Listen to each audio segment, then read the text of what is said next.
அப்படியே கொட்டுடி நிறைய. ஏன்னா அதுல நான் செட் பண்ணிருக்கேன்.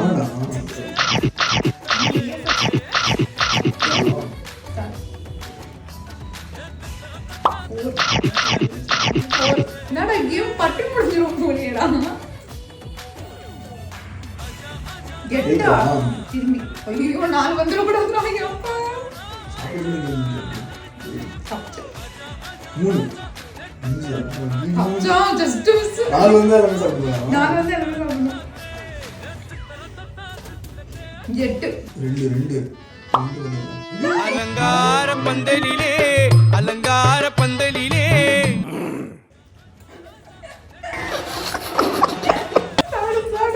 பாருங்க உங்களுக்காக வந்துட்டு மிளகாத்தூள்லாம் போட்டு சாப்பிட்றோம். ஒரு சப்ஸ்கிரைப் போட்டுருங்க, லைக் பண்ணுங்க. வாயில நல்லா வருது சொல்ல முடியல.